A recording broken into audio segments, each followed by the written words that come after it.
আমরা যখন ইউটিউব অথবা ফেসবুক ব্যবহার করি সেই ক্ষেত্রে দেখা যায় এমন একটা ভিডিও আসে বা এমন ভিডিও আসে যেগুলো চাইলে আমরা ইগনোর করতে পারি না। কথাটা ঠিক না বে ঠিক ঠিক ভাগ করলা।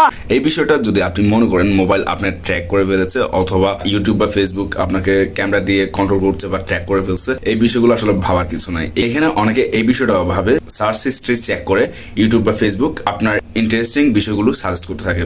এই বিষয়গুলো আসলে এমন না। এখানে কিছু ছোট ছোট রহস্য আছে। সেগুলো হচ্ছে কি, যখন আপনি একটা ভিডিও দেখেন সেই ক্ষেত্রে ফেসবুক ইউটিউব এখানে অনেক কিছু বোঝার চেষ্টা করে। সেগুলো হচ্ছে কি, আপনি একটা ভিডিও যখন দেখছেন সেই ক্ষেত্রে আপনি কোন ভিডিওটা স্কিপ করছেন, কোন ভিডিওটা লং টার্ম দেখছেন এবং কোন ধরনের থাম্বনেলগুলো আপনি অনেক বেশি সিলেক্ট করছেন। এই ছোট ছোট বিহেভিয়ার গুলো ইনফরমেশন হিসেবে অ্যালগোরিদম চেক করে এবং অ্যালগোরিদম যখন দেখতে পায় যে আপনি কোন একটা ভিডিও 30 সেকেন্ড প্লাস দেখছেন, সেই ক্ষেত্রে তারা ধরে নেয় যে এই ধরনের ভিডিওগুলো নিয়ে অনেক বেশি ইন্টারেস্টেড। এবং যখন আপনি 30 সেকেন্ড বা তারও কম দেখছেন, তখন আসলে ইউটিউব এবং ফেসবুকের অ্যালগোরিদমটা ইনফরমেশন হিসেবে এই বিষয়টাই ধরে নেয় যে আপনি এই ধরনের ভিডিওগুলোতে ইন্টারেস্টেড না। যদি বলি, ফেসবুক অথবা ইউটিউব আপনার কথা শুনে না, বরং আপনার বিহেভিয়ার চেক করতে থাকে। আপনার বিহেভিয়ার অনুযায়ী সে একটা অ্যালগোরিদম সাজিয়ে নেয় এবং সেই অনুযায়ী প্রতি মুহূর্তে সে নেক্সট ভিডিওটা সাজেস্ট করতে থাকে। তো যার কারণে অনেক সময় আপনার মনে হতে পারে আপনি নেক্সট ভিডিও ক্লিক করার আগেই ফেসবুক অথবা ইউটিউব আপনাকে প্রেডিক্ট করে ফেলছে।